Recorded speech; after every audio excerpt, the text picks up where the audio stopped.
this take part, I'm going to give you a topic. I'll give you 2 minutes to think about the topic.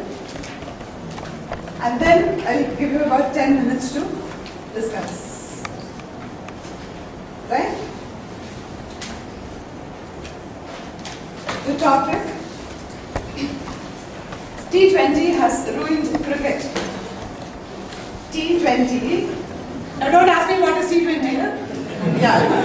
T20 has ruined cricket.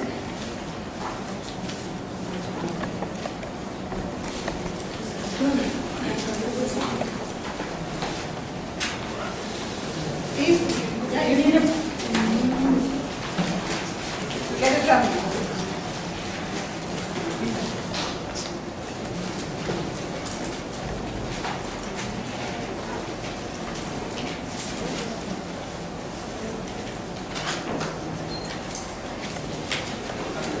That's it. T20 has ruined cricket.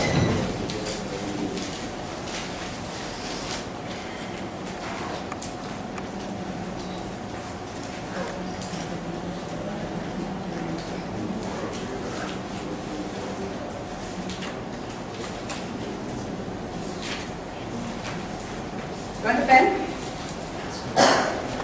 20-over game cricket format. I don't think it has spoiled the cricket as much.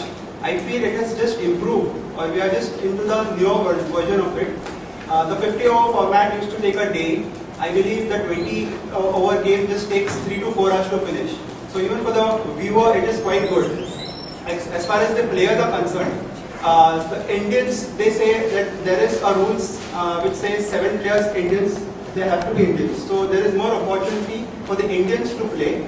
Also, I would say that people who are retired, even they get an opportunity to come out of retirement and play, even if they are not fit enough for the national team level. Yeah, I think I very much agree with him because as he said, the 50-over format did take a lot of time. And we shouldn't forget the point that T20 also gave in a lot of scope for new cricketers to come in.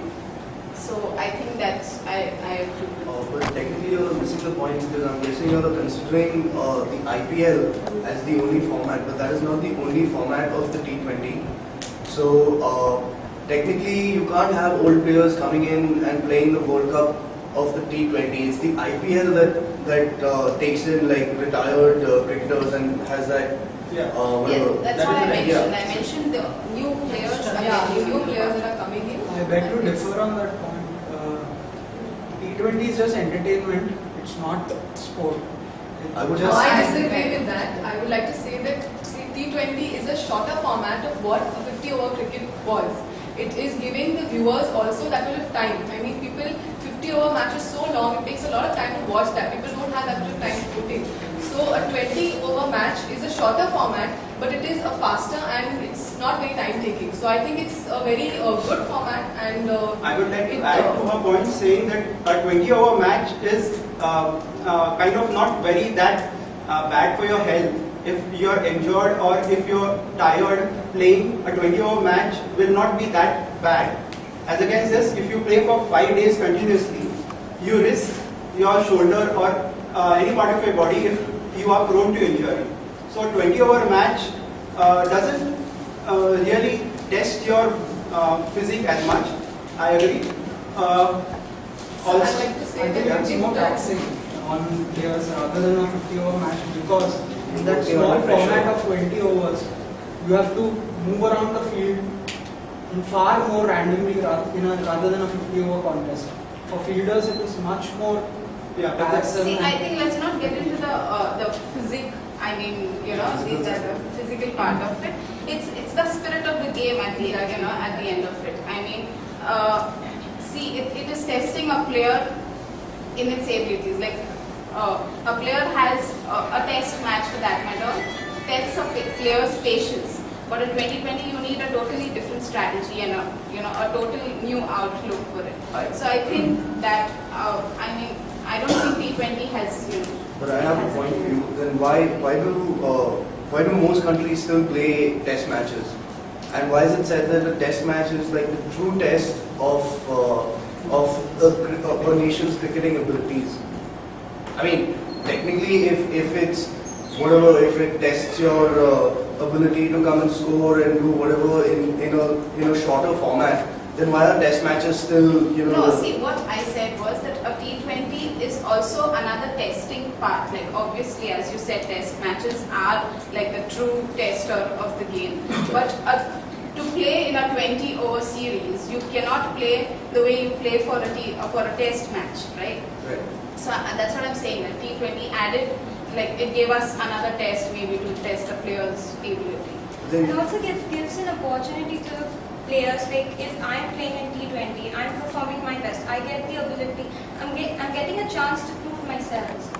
So it's like if I'm quick, I'm performing, I'm able to show But then my again, talent. if you perform well in the T20, it doesn't necessarily mean that you're going to perform well in the test. It's actually quite the opposite. Yeah, that's what I'm telling. It's just in a short period of time, I'm getting the chance to prove myself. Whereas if I'm playing for 50 overs a game, I don't think so I'll be able to get a chance. Like, see, as she said, like new players are getting chance. So in a test cricket or in a 50-over cricket as compared to a 20-over cricket, the parameters on which the cricketers are judged, they are very different. On test cricket, as she said, it's about patience, it's about how you deal with a particular team or for a period of 5 days. This is just a matter of 3 to 4 hours. They have different parameters to judge the players. And also when it comes to the viewers who are watching the T20 cricket, it's a lot more fun. It attracts a lot of viewership rather than what you get for a test match or for a 50-over match. There's a lot of difference in that. So T20 hasn't necessarily ruined Indian cricket. But I think it's made it more of, it's kind of, yeah, it's more entertainment based as opposed to actually being like sports based. So I feel that it's kind of, just overshadowing the sports factor and just getting in a lot of like commercial entertainment value to a sports game, which shouldn't be the case. Why not we take it as an advantage? Yeah. If suppose if you feel it's becoming more of an entertainment. See, entertainment, people are enjoying the game. Why are they enjoying the game? Okay, because it's interesting, or we have some great competition, a great game on the pitch. But when we look at the commercialization part of it, I mean we have a great scope for the media. There are the advertising agencies are getting a great platform to showcase. Like I'm not drifting away from the topic, but for an example, if I would give you the Vodafone campaign, was a total hit last year because of the IPL. So they got a very good platform, to give in their ads. So I feel rather than putting it across as it being a commercialized thing, let's see the balancing on all the sides. How are the sales, the increase in sales of Vodafone helping cricket? It's not. That's what I'm saying. Yeah. I'm not telling you whether it's helping cricket or not. Let's take it as an advantage. No, to the obviously you can look at anything. It is the other way around. The cricket is helping the sales of Vodafone. Yeah, so that's my question. What is? See, the topic says whether T20 has ruined cricket. Yeah, let's get back to the topic. Yeah. So we are not, as you said, it's overshadowing the sports factor. No, not really. It's giving a lot of scope for other fields also, as well as I don't think they're losing the spirit of the game. Yeah, that's what they're striking a good balance between everything.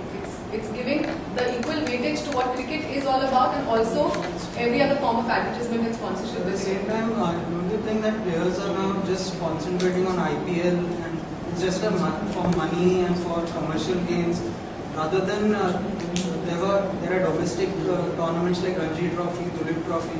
Players don't participate in those tournaments because there's hardly any cash there. So they're just satisfied with playing IPL. Satisfied with playing IPL. Time on.